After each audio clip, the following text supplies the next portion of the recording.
An advice for the 30s mid 30s? Yes.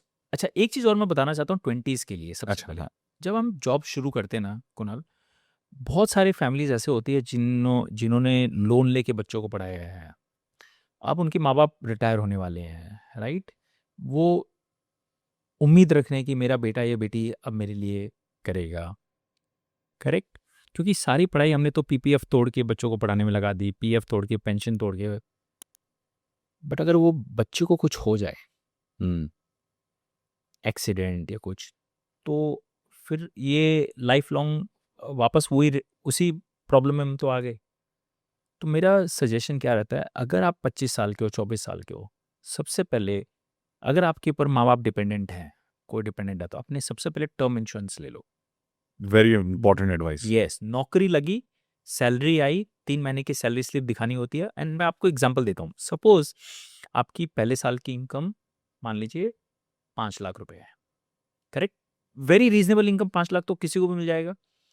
20 गुना 1 करोड़ का term insurance ले ले, यानी कल अगर आपको कुछ हो गया तो परिवार को 1 करोड़ रुपया मिल जाता है। तो 1 करोड़ यानी आपकी 20 गुना एनुअल इनकम हो गया, तो परिवार को एटलीस्ट 10-15 साल निकाल लेंगे वहां से। करेक्ट।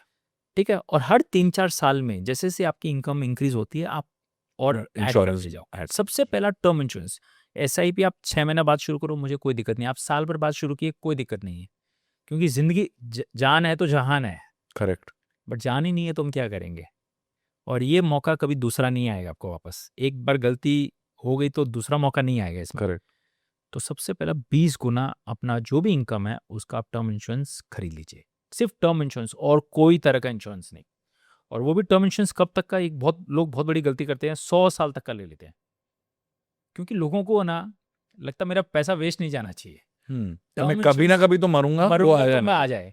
ये नहीं, क्योंकि 100 साल तक का लोगों तो प्रीमियम बहुत बढ़ जाता है। और जब आप 25 साल के होते हो ना, तो आप उतना ज्यादा प्रीमियम नहीं दे सकते हो। आपको लेना है 60 साल तक का।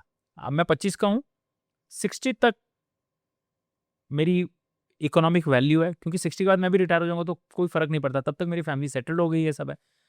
बट 35 साल में कुछ भी हो गया तो मेरे परिवार को 1 करोड़ रुपया मिल जाएगा। तो उसका प्रीमियम बहुत रीजनेबल होता है। है ना? अब जैसे जैसे करके आप इंक्रीज भी कर सकते हैं। हर 3-3 4-4 साल में आपकी सैलरी बढ़ गई अच्छी, तो आप उसको इंक्रीज करो। तो मैंने 1 करोड़ से शुरुआत की, फिर 3 करोड़, फिर 5 करोड़। शादी हुई तो और बढ़ा दिया, बेटा हुआ तो और बढ़ा दिया, फिर डॉटर हुई तो और बढ़ा दिया, क्यों? रिस्पॉन्सिबिलिटी बढ़ रही है। आज मेरी 8 करोड़ की टर्म इंश्योरेंस है। मैं 1.25 लाख रुपए प्रीमियम देता हूँ साल के। ये 1.25 लाख स्वाहा नहीं आएंगे वापस, बट कोई फर्क नहीं पड़ता है। 60 तक मुझे करना है। अगर 60 तक मैं जिंदा रह गया तो मैंने क्या फिगर बताया था आपको? 1000 करोड़। तो फिर ये 8 करोड़ की कोई वैल्यू ही नहीं है ना?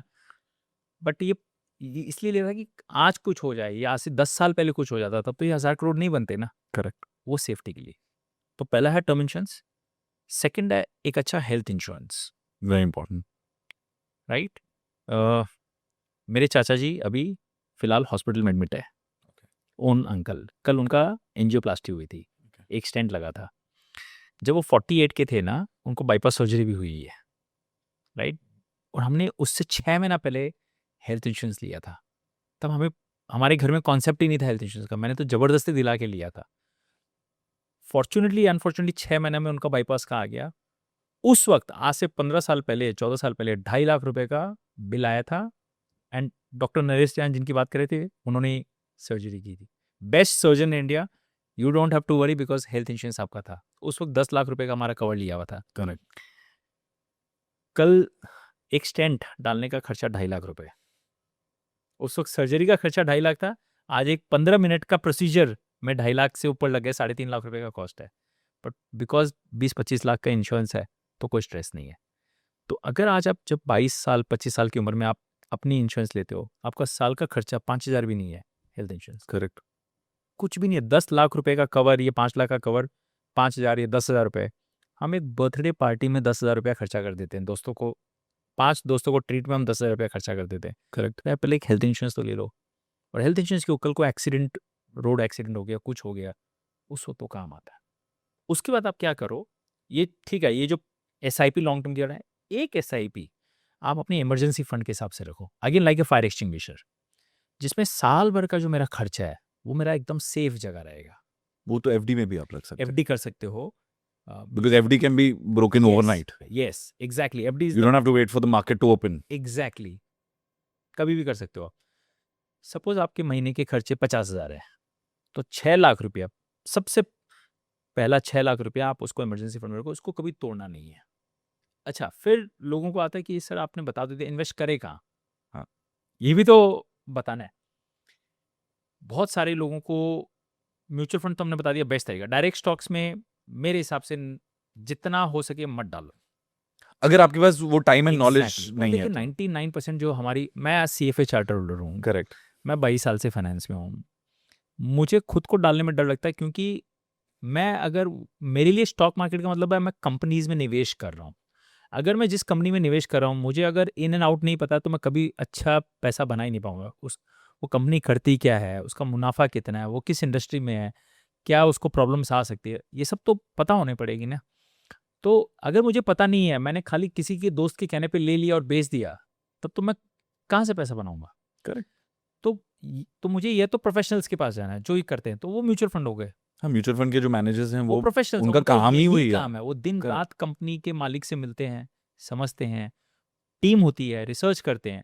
तो वो जब हमारे लिए काम कर रहे हैं तो हमें फिर क्यों दिमाग लगाना है, एब्सोल्युटली। राइट। तो खाली इतना होता है कि आपको डिविडेंड नहीं मिलेगा।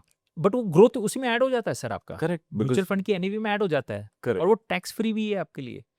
आपको जो डिविडेंड हाथ में आता है ना स्टॉक, उसमें टैक्स लगता है, बट वो अगर वो म्यूचुअल फंड में रहेगा ना तो वो फ्री, टैक्स फ्री इन्वेस्ट हो जाता है। तो मैंने 16 साल से वही किया। तो आपको स्टॉक्स में नहीं डालना है, आपको म्यूचुअल फंड में करो, बट म्यूचुअल फंड भी हज़ारों तरह के हैं। तो कोई भी हमारा पॉडकास्ट देख रहे हैं ना, और अगर उसको सीरियस वेल्थ बनानी है ना, उसको एक ही काम करना है, सिर्फ लॉन्ग टर्म का जो पैसा है, लॉन्ग टर्म यानी लॉन्ग टर्म मतलब 5 साल के ऊपर का पैसा। करेक्ट, इंडेक्स फंड करके एक होता है जिसमें आप, इंडिया में अगर 50 कंपनीज है Correct. तो 50 कंपनीज आपने खरीद ली, वो Correct. बास्केट होता है। Correct. तो ऐसा 50 कंपनीज का भी बास्केट है और ऐसा 500 कंपनीज का भी बास्केट है। अगर आपने वो 500 कंपनीज का बास्केट खरीद लिया, उसको निफ्टी 500 इंडेक्स फंड बोलते हैं, करेक्ट। राइट। तो आपने इंडिया का 90% प्रॉफिट के मालिक के आप हकदार हो गए। वो इंडेक्स ने पिछले 15, 20, 25 वर्षों में लगभग 14% का रिटर्न दिया है। This is the Nifty 500, Nifty, not Nifty 50। Not 50। Nifty 50 represents 60% of India's value. Correct. Nifty 500 90%. represents 90% of India's value. But a lot of people say investing in Nifty 50 index fund is very good. So Nifty 50 is like elephants. Right. Large cap. Right. Stable, but वो ज़्यादा तेज नहीं भाग सकेंगे। Okay. Nifty 500 में mid cap भी आ गए, small cap भी आ गए। Okay. राइट। और आज हमारा जो पॉडकास्ट है मोस्टली यूथ, यंग, 25-30 साल वाले देख रहे हैं, उनके पास 30 साल का विंडो है। Correct. अगर 30 साल में इंडिया को यहाँ से वहाँ जाना है, डेवलप्ड वर्ल्ड की तरफ जाना है, 2047 आत्मनिर्भर, तो बहुत सारी, और ये छोटी कंपनीज भी छोटी नहीं है, ये कंपनीज का जो भी एक एक साइज है वो 10-10 हज़ार करोड़ का मार्केट कैप है। Correct. राइट। तो अगर आपने निफ्टी 500 में डाल दिया, बाय द वे 20-25 सालों में Nifty 500 has given 1.5% higher returns than Nifty 50 Okay. over 10, 15, 20, 25 year time periods. In all these time periods, Nifty 500 has beaten Nifty 50. बस निफ्टी 50 में उतार चढ़ाव कम होता है, निफ्टी 500 में उतार चढ़ाव थोड़ा ज्यादा होता है। Okay. दोनों ऑप्शन हमने दिए हैं। अगर आपको रिस्क नहीं लेना तो निफ्टी 50 भी इट्स नॉट बैड। तो आप 50 इंडिया के टॉप 50 कंपनीज कंपनीज के मालिक हो, यहाँ 500। ओके। बस आपको ये एक ही फंड में सारा पैसा डालते जाना है। तो okay, just one fund. Just one fund, because एक फंड से आप 500 कंपनी के मालिक बन गए ना, ये 50 कंपनी के मालिक बन गए। प्रॉब्लम कहाँ आती है कुणाल? लोग बोलते हैं इतना सिंपल है, तो इतना सिंपल होता है तो इसलिए उनको लगता है कि यार इसमें मजा ही नहीं है कुछ। मुझे तो स्मॉल कैप भी लेना है, मुझे तो ये सेक्टर में घुसना है, अभी एआई आ रहा है तो वो करना है। वहाँ करने के चक्कर में हम उसको बढ़ाते रहते हैं। एक की जगह 4 फंड हो गए, फिर 10 फंड हो गए, फिर हम गलत टाइम पे तो गलत फंड में जाते हैं और गलत टाइम पे निकाल लेते हैं। जब वो थीम एकदम हॉट होती है और जब आपको ऐप में दिखाता है इस फंड ने 1 साल में 50% रिटर्न दिए हैं, तो आप बेचारा वो जो इंडेक्स फंड है उसको भूल जाते हो और आप वो हॉट लड़की जो होता है ना, बस ये लड़की, आप चले जाते हो। Our wife looks very ordinary and you go after girlfriend, तो वो सबसे बड़ा प्रॉब्लम हो जाता है।